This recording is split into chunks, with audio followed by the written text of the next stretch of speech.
गही चालनवा कर जोरी गही गही चालनवा कि मांगता दीवानवा आशीर्वाद कर जोरी गही गही चालनवा बहिनी बीरनवा छात्र नौजवानवा अरे मजदूर किसनवा से करी फरी।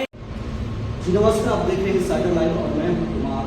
देखिए, अभी मैं मोहनिया में उपस्थित हूँ। मोहनिया में एक ऐसा शख्स है जो लता बाबा साहेब भीमराव अम्बेडकर जी के, हालांकि उनका कहानी एक सुरीली आवाज़ में हालांकि सुनाते हैं और आँख से ऐसा सुनाते आँख से आंसू भी है। हालांकि मोहनिया विधानसभा में विधायक के चुनाव के लिए अपने आइए आपसे परिचय कराते हैं। सर, स्वागत। Thank you so much. आपके लाइव सेशन को देखने वाले, आपके चैनल को देखने वाले सभी ऑडियंस को मुख्तार दीवाना की तरफ से और अपने मोहनिया विधानसभा के सम्मानित मतदाताओं को स्वागत करना। सर, मोहनिया विधानसभा में आप विधायक का चुनाव लड़ रहे हैं, ऐसा क्या लगा कि चुनाव आपको लड़ना नहीं? देखिए, ऑडियंस जानती है कि मैं कलाकार हूँ और कलाकार होने के नाते मैं समाज के लिए अपने गीतों के माध्यम से हमेशा बात रखता हूँ।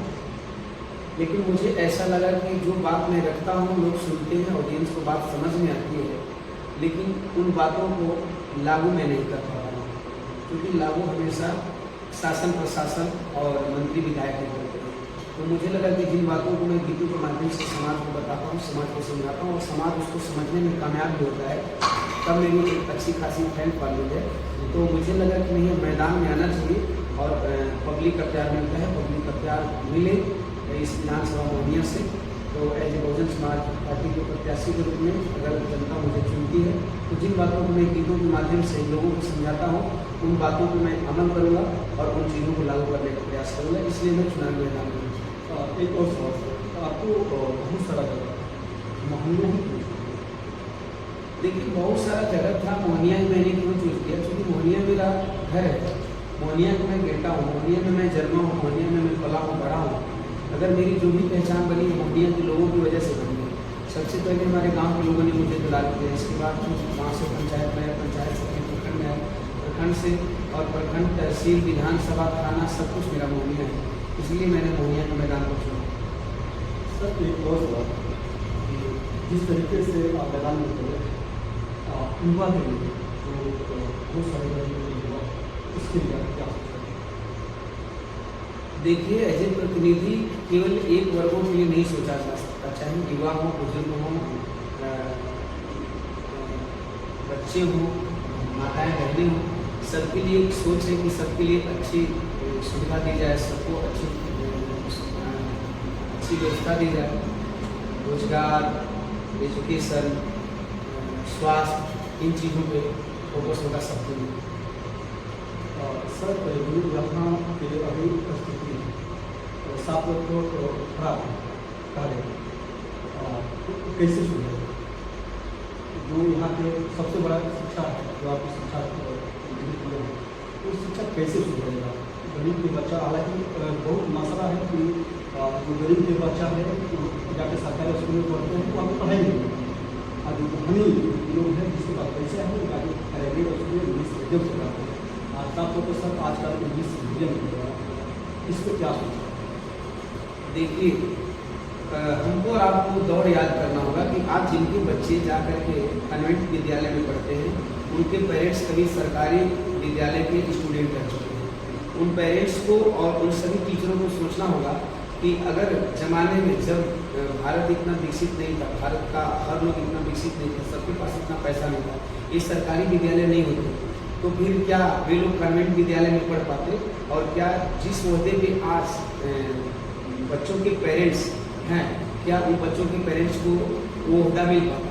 तो सवाल ये है कि कहने का मतलब है कि हमें सरकारी विद्यालय को दुरुस्त करना पड़ेगा, सरकारी विद्यालय का वो लेवल लाना पड़ेगा जिस लेवल में हमारे गार्जियन, हमारे पिता, हमारे दादा पढ़ के आए और उन्होंने अपने को विकास किया, और अपने को विकास करने के बाद धीरे धीरे इस शिक्षा व्यवस्था को सरकारी तंत्र ने इतना लचर कर दिया कि आज हर एक परिवार का व्यक्ति, वो चाहे 2 करोड़ रोटी कम खाए, लेकिन अपने बच्चे को कन्वेंट विद्यालय में पढ़ाना चाहता है। तो कहीं ना कहीं सरकार की विफलता है कि सरकारी विद्यालयों की सरकार का ध्यान नहीं।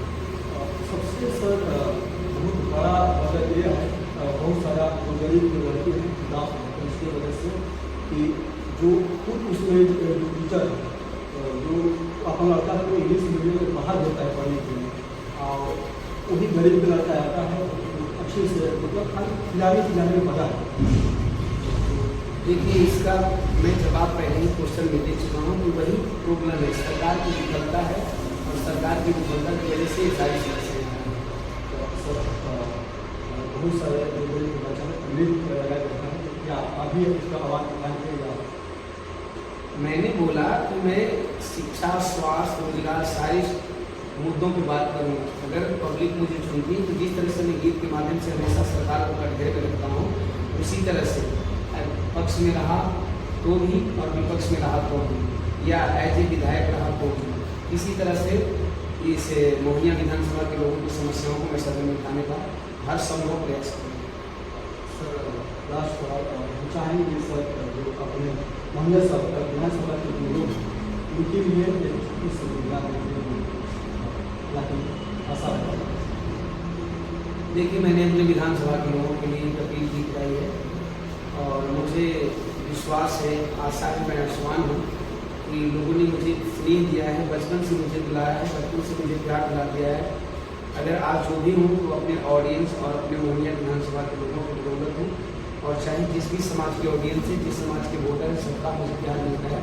तो उस तमाम अपने मोहनिया विधानसभा के मतदाताओं के लिए, माताएं बहनों के लिए, पिता बुजुर्गों के लिए, नौजवान साथियों के लिए, छात्र नौजवानों के लिए, किसानों के लिए मैंने एक गीत गाया था। उस गीत के माध्यम से सबसे मैंने अपील किया है, और आपने कहा मैं गुनगुना दे रहा हूँ। एक गीत मैंने गाया है,